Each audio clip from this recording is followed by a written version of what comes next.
quand je discute souvent avec des ingénieurs qui ont fait des plans, je les pose souvent des petites questions sur lesquelles ils sont totalement perdus. Ils disent, ah non, je n'avais pas pensé, mais on peut aussi penser à ça. Vous savez, ils veulent justifier le fait qu'ils peuvent faire des plans, mais ça n'a rien à voir. C'est important.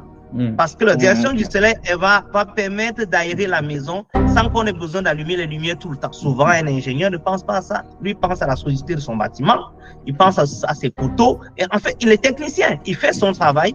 Maintenant, tu lui demandes de faire un peu plus, c'est pas son travail.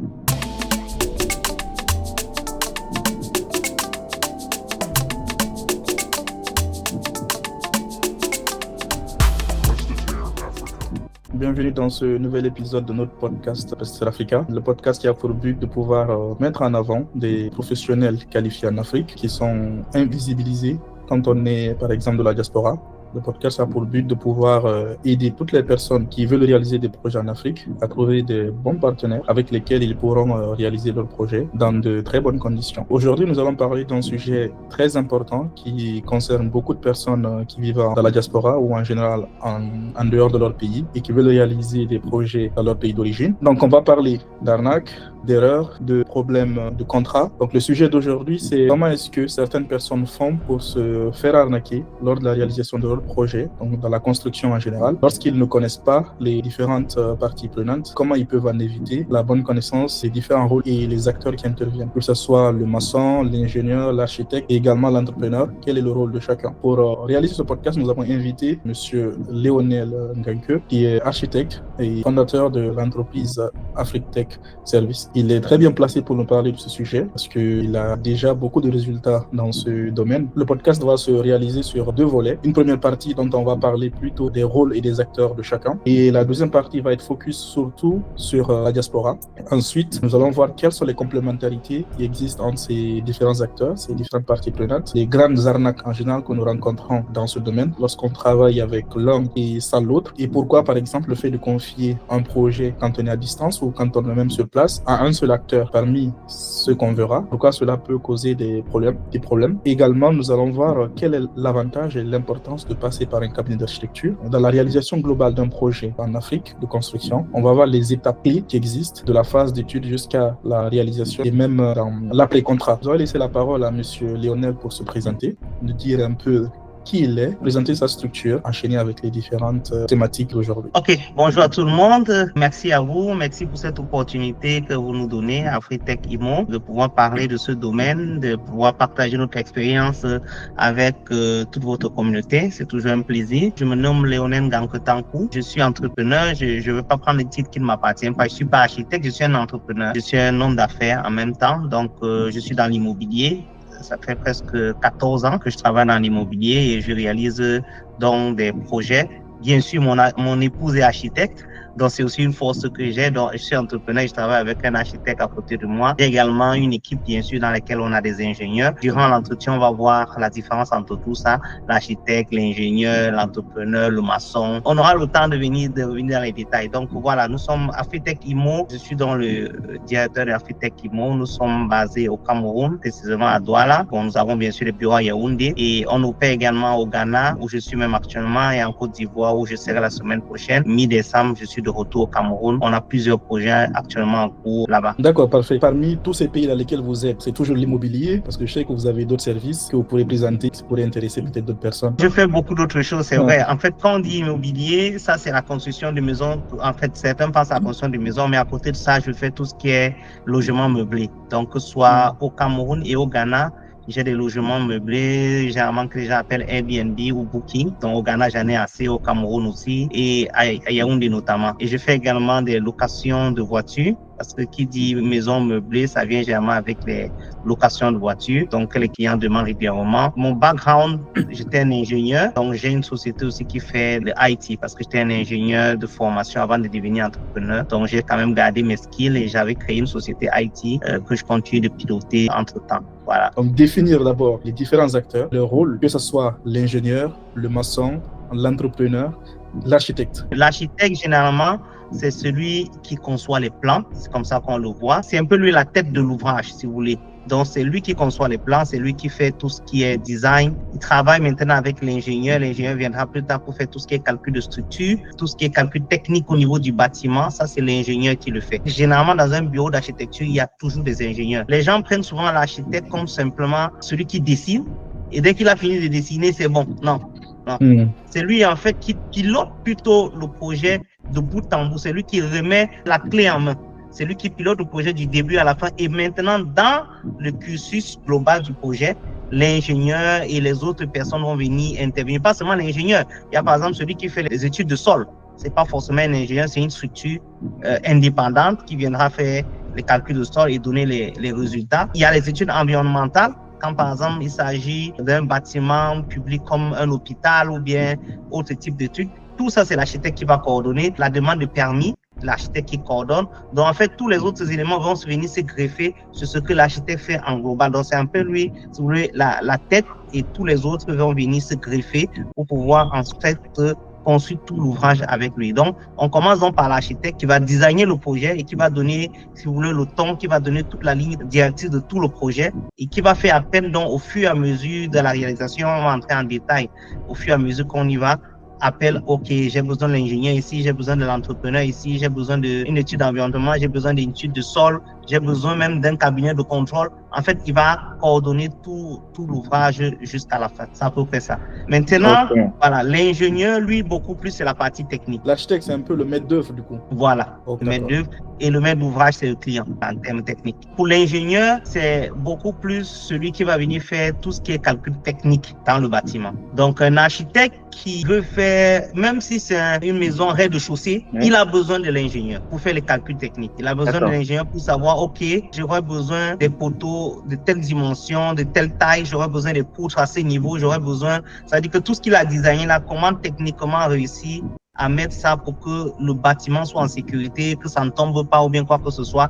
Il a absolument besoin de quelqu'un qui a fait des études en génie civil. Un ingénieur, c'est pas le nom ingénieur. Il doit avoir fait des études en génie civil.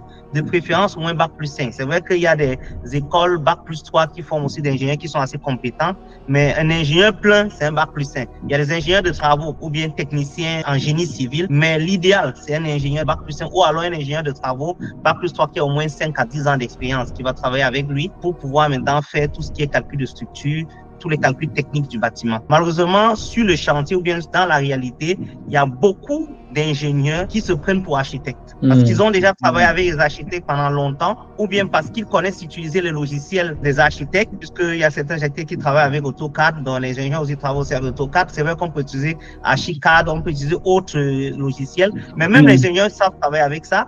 Comme ils savent travailler avec ça et puisqu'ils ont besoin d'intervenir dessus pour ajouter les éléments techniques et tout. Donc, quand un client vient les voir, il dit, oh, tu n'as pas besoin de l'architecte, moi je peux faire tout. On a l'impression qu'on peut banaliser le travail d'un architecte de 5 ans, parce qu'un architecte, c'est 5 années. Il n'y a aucune école d'architecture que je connais qui fait 3 ans. Ça n'existe pas. Quand je discute souvent avec des ingénieurs qui ont fait des plans, je les pose souvent des petites questions sur lesquelles ils sont totalement perdus. Ils disent, ah non, je n'avais pas pensé, mais on peut aussi penser à ça. Vous savez, ils veulent justifier le fait qu'ils peuvent faire des plans, mais ça n'a rien à voir.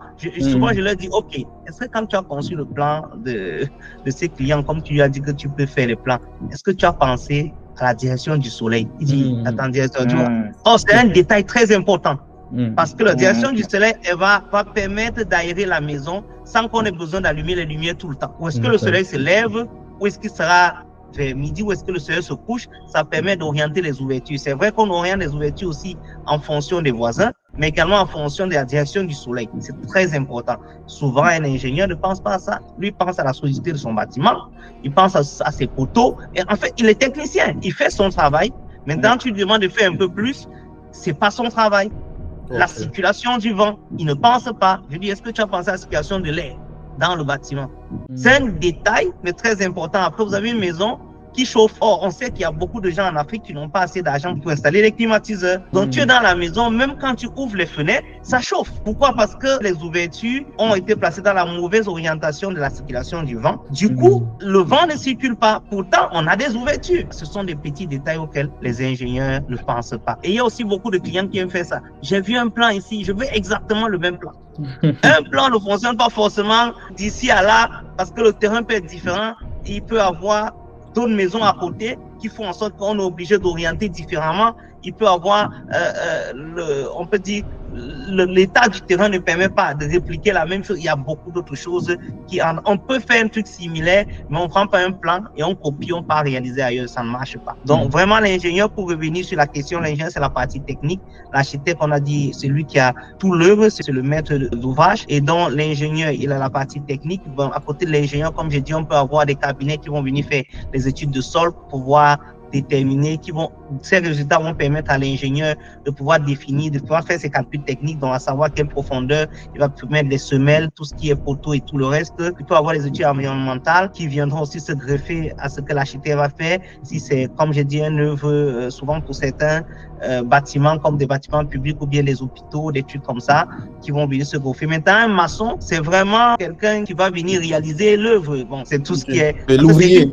C'est un ouvrier, mais c'est même une partie des ouvriers dont on a besoin. Parce que sur un chantier, on n'a pas que des maçons. On a des électriciens, on a des plombiers. Voilà.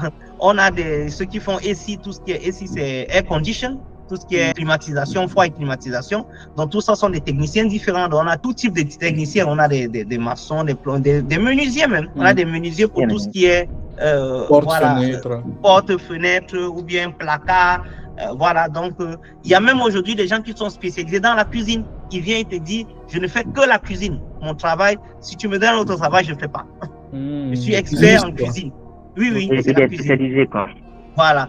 Donc, je pense qu'on a plusieurs corps de métier. Maintenant, tous ces corps de métier-là peuvent être regroupés sous un entrepreneur. Que moi, je suis, par exemple. Donc, moi, dans mon portefeuille, j'ai, par exemple, je travaille avec toutes ces personnes-là. Donc, j'ai toutes ces équipes-là disponibles. Lorsque j'ai un chantier que je dois réaliser, donc, je fais appel à tous ces corps de métier. J'ai une équipe de maçonnerie, j'ai une équipe de plomberie, j'ai une équipe d'électricité, de froid et climatisation, une équipe de menuiserie avec qui on travaille. Tout l'ouvrage, en fait, qui nous a été donné. Voilà un peu, en quelque sorte, de manière pratique, le rôle de chacun dans la construction d'une maison. Donc, l'entrepreneur, donc, vous dites que ça, c'est une structure qui, en son sein, n'est peut-être pas architecte, n'est pas ingénieur, n'est pas ouvrier, mais qui a une structure qui peut être en collaboration avec ces profils-là, ou bien c'est lui qui a le marché. Comment ça se passe dans ce cas-là, du coup? En fait, c'est lui qui a le marché, c'est lui qui regroupe, si vous voulez, tous ces corps de métier et qui les coordonne.